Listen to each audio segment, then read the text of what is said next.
मोदी सरकारला विद्यार्थ्यांशी चर्चा करायचीच नाहीये का? देशभरात 152 पेपर लीक होतात, 7.5 कोटी विद्यार्थ्यांचं भवितव्य टांगणीला लागतं, पण सरकारकडून ठोस उत्तर का येत नाही? प्रश्न विचारणाऱ्या विद्यार्थ्यांवर लाठीचार्ज होतो, तसेच पेपर लीक करणारे गुन्हेगार मोकाट फिरतात. राहुल गांधी सरकारवर घणाघात करतात, पण मग काँग्रेस आणि CJP एकत्र येऊन राष्ट्रीय आंदोलन का उभारत नाही?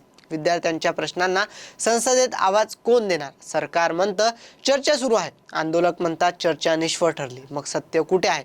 आणि सर्वात मोठा प्रश्न, या देशात विद्यार्थ्यांना नागरिक म्हणून ऐकलं जातंय की फक्त परीक्षेच्या आकड्यांमध्ये मोजलं जातंय? आता या संपूर्ण आंदोलनाचा राजकीय अर्थ समजून घ्यावाच लागेल, कारण दिल्लीच्या जंतर मंतरवर सुरू झालेलं CJP आणि विद्यार्थ्यांचं आंदोलन हे केवळ नीट किंवा पेपर लीक पुरतं मर्यादित राहिलेलं नाही. हे आंदोलक हळूहळू विद्यार्थी विरुद्ध व्यवस्था अशा स्वरूपात बदलताना दिसत आहे. राहुल गांधी यांनी याच मुद्द्यावरून पंतप्रधान नरेंद्र मोदींवर अत्यंत कडक शब्दात हल्ला चढवलाय. त्यांनी म्हटलं की मोदी हे भारताच्या इतिहासातील सर्वात युवक विरोधी पंतप्रधान आहेत. एवढंच नाही तर त्यांनी थेट शिक्षण मंत्री धर्मेंद्र प्रधान यांच्या कामगिरीवर देखील प्रश्नचिन्ह उपस्थित करत अपयशी ठरलेल्या शिक्षण मंत्र्याचा राजीनामाही घेता येत नाही असा आरोप केला आहे. पण या भाषणातलं सर्वात महत्त्वाचं वाक्य होतं, प्रश्न विचारणाऱ्या विद्यार्थ्यांना उत्तराऐवजी पोलिसांच्या लाठ्या मिळाल्या. हे वाक्य भावनिक आहे, पण त्यात मोठा राजकीय संदेश आहे. कारण कोणत्याही लोकशाहीत विद्यार्थी जेव्हा रस्त्यावर उतरतात तेव्हा सरकारसमोर दोनच पर्याय असतात, संवाद किंवा दडपशाही. आणि विरोधकांचा आरोप असा आहे की सरकारने दुसरा पर्याय निवडलाय. राहुल गांधी यांनी सोशल मीडियावर लिहिलं की 152 पेपर लीक झाले, 7.5 कोटी विद्यार्थ्यांचं भविष्य धोक्यात आलं, पण एकाही दोषीला शिक्षा झाली नाही.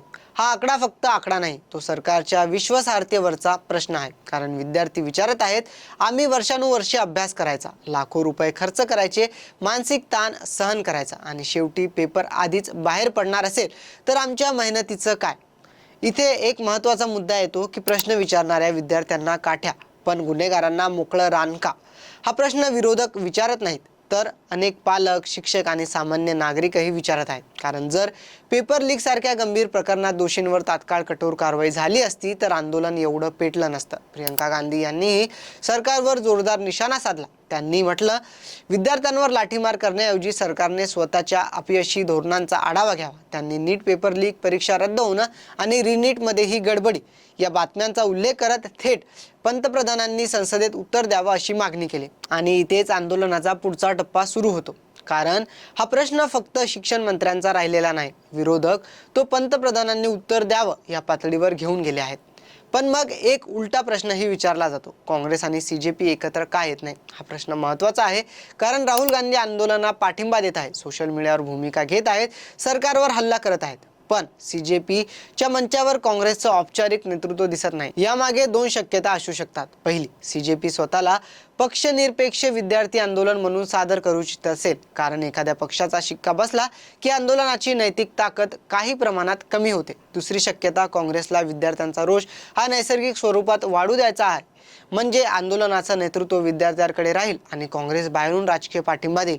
हा मॉडेल अण्णा हजारे आंदोलनाच्या काळातही काही प्रमाणात पाहायला मिळाला होता. मात्र यामुळे एक समस्या निर्माण होते, विद्यार्थ्यांच्या प्रश्नांना संसदेत वाली कोण? रस्त्यावर विद्यार्थी आहेत, सोशल मीडियावर लाखो तरुण संतप्त व्यक्त करत आहेत, पण त्यांच्या मागण्यांचं रूपांतर विधायी दबावात कोण करणार? काँग्रेस म्हणते आम्ही संसदेत आवाज उठवू, पण मग विद्यार्थी विचारतात की फक्त भाषणांनी काय होणार? संयुक्त संसदीय समिती, वेळबद्ध चौकशी, दोषींवर कठोर कारवाई, परीक्षा प्रणालीत सुधारणा यासाठी ठोस रोडमॅप कुठे आहे? दुसरीकडे सरकारची बाजूही समजून घ्यायला हवी. CJPच्या प्रतिनिधी मंडळाने केंद्रीय आरोग्य मंत्री JP नड्डा यांची भेट घेतली. सरकारकडून चर्चा सकारात्मक असल्याचं सांगण्यात आलं. नड्डा यांनी बैठकीचे फोटो देखील शेअर केले, पण आंदोलक म्हणाले की कोणतंही ठोस आश्वासन मिळालेलं नाही, त्यामुळे आंदोलन सुरूच राहणार. म्हणजेच दोन्ही बाजू चर्चा झाल्याचं मान्य करत आहेत, पण निष्कर्षावर एकमत नाही. आणि राजकारणात अनेकदा असं होतं की सरकार चर्चा दाखवतं, आंदोलन परिणाम मागतं. आता या आंदोलनाचा सर्वात मोठा धोका सरकारसाठी कोणता? तो म्हणजे भावनिक एकजूट. नीट, पेपर लीक, भरती परीक्षा, सरकारी नोकऱ्या, बेरोजगारी हे सगळं मुद्दे वेगवेगळे असले तरी त्यांचा केंद्रबिंदू एकच आहे, आमच्या मेहनतीचं काय? जर हा प्रश्न देशभरातील विद्यार्थ्यांना एकत्र बांधू लागला तर हे आंदोलन केवळ शिक्षणाचं न राहता रोजगार आणि भविष्याच्या राजकारणात बदल देखील आणू शकतो. आणि म्हणूनच राहुल गांधीचा हल्ला फक्त मोदींवर नाही तर सरकारच्या युवकांशी असलेल्या नात्यावर आहे. ते सरकारला युवक विरोधी ठरवण्याचा प्रयत्न करत आहेत. हा निव्वळ आरोप नाही, हा आगामी निवडणुकीसाठी तयार केली जाणारी एक राजकीय फ्रेम आहे. शेवटी एक गोष्ट स्पष्ट दिसते की विद्यार्थ्यांचा प्रश्न आता फक्त परीक्षा केंद्रापुरता मर्यादित राहिलेला नाही. तो संसद, रस्ते, सोशल मीडिया आणि राष्ट्रीय राजकारणाच्या केंद्रस्थानी पोहोचला आहे. सरकार संवाद वाढवतंय की संघर्ष वाढतो हे देखील पुढील आठवड्यात आपल्याला बघावं लागेल. पण आज विद्यार्थ्यांच्या मनातला सर्वात मोठा प्रश्न अजूनही अनुत्तरित आहे. आम्ही प्रश्न विचारला तर आम्हाला उत्तर मिळेल की पुन्हा लाठी. आणि जोपर्यंत या प्रश्नाचं विश्वासार्ह उत्तर मिळत नाही तोपर्यंत आंदोलन थांबणार नाही. उलट अधिकच व्यापक होण्याची शक्यता देखील नाकारता येत नाही. तरी या संपूर्ण विषयावर आपलं मत काय हे आम्हाला कमेंटमध्ये नक्की कळवा. आणि हा व्हिडिओ आवडला असेल तर लाईक, शेअर आणि आमच्या YouTube चॅनलला सबस्क्राईब जरूर करा.